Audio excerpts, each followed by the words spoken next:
take us too long to get up here? No, it's pretty good ride. Well, Afghanistan is characterized by mountains. It's almost dominated by the Hindu Kush range that cuts from southwest to northeast through the whole country. Our area was northeast Afghanistan, so our area of responsibility was vast, and it covered mountainous regions and plains similar to the American plains. So it's, you know, a study in contrasts when you see someone in a Mercedes drive by, but yet there's a kid tending goats and sheep right off the side of the road.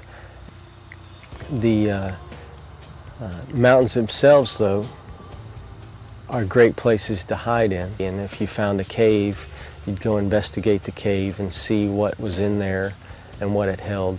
And talk about a hair-raising experience. Not knowing what's in the cave and stepping inside can sometimes be an exciting experience, to say the least.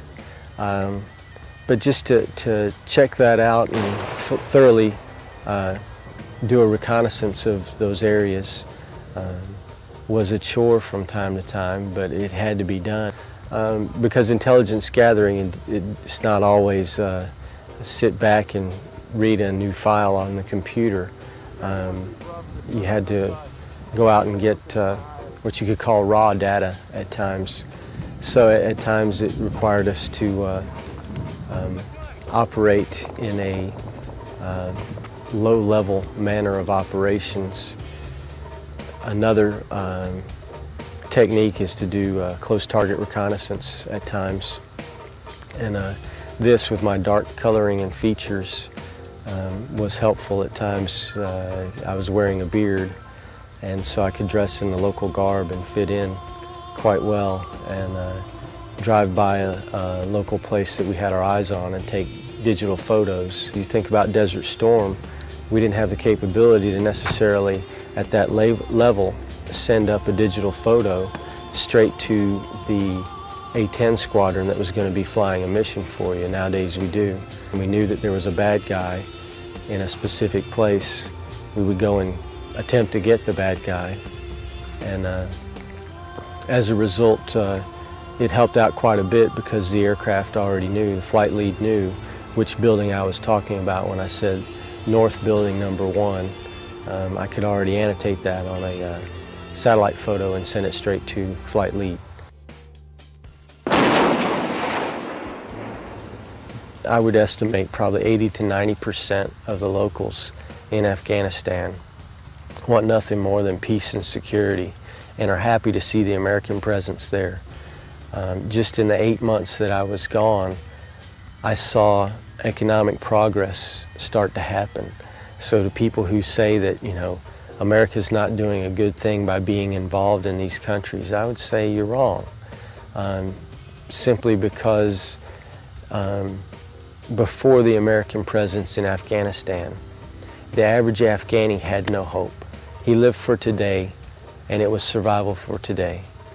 Since the Americans have been there, we saw guys on the street working at a job to save up money so that they could buy a taxi, buy a car that they could use as a taxi, and make money that way. That's hope, that's progress, because they can see a future, they can see several weeks down the road or next year when they can buy that car to use as a taxi.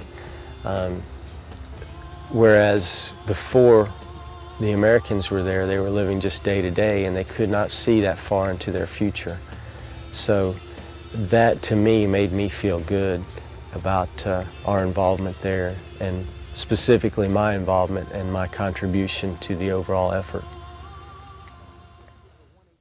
As you just saw, members of the 118th Air Support Operations Squadron deployed to Afghanistan and Iraq, providing close air support for conventional and special operations forces. Often operating deep within enemy territory, these members provided the vital link between fighter-bomber aircraft and special operations forces on the ground. 51 aerial port squadron members are currently deployed in support of Operations Iraqi Freedom and Enduring Freedom. 25 are serving in Kuwait, 2 are working in Charleston, and 24 are en route to an undisclosed location. Members of the 263rd Combat Communications Squadron deployed to two different locations in the past year. The first group deployed to Bahrain in support of Operation Enduring Freedom.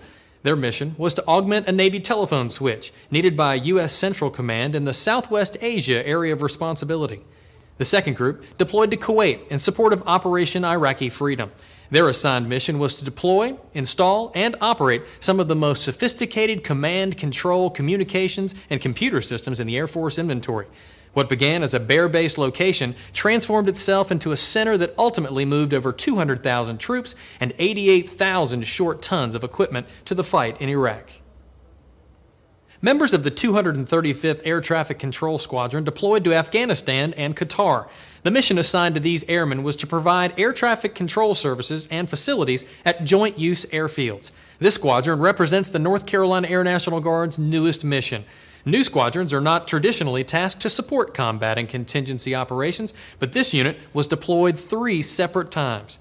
One member of its unit is still on site in Iraq. In addition to our wartime deployments, we also stepped up to handle 2 of our regular tasks. Again, this year we participated in Joint Forge. We rotated aircraft, air crews, and support personnel throughout much of the summer. Likewise, later in the fall, we took part in Coronet Oak, which now takes place in Puerto Rico. And speaking of the fall, we also deployed to help when Hurricane Isabel struck the eastern part of our state this past September. Items such as power generators, food, and especially water were distributed where they were needed by our Logistics Readiness Squadron, our civil engineers, as well as all of our squadrons in Stanley County. Also, airlift of some of these disaster relief items was conducted by our 156th Airlift Squadron, taking supplies from Stanley County to Elizabeth City. Toward the end of October and early November, we were sent to fight the severe wildfires taking place in Southern California. As usual, we responded quickly, ready to do what needed to be done.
During their deployments, each of our units answered the call to defend our country, our way of life, and our freedom.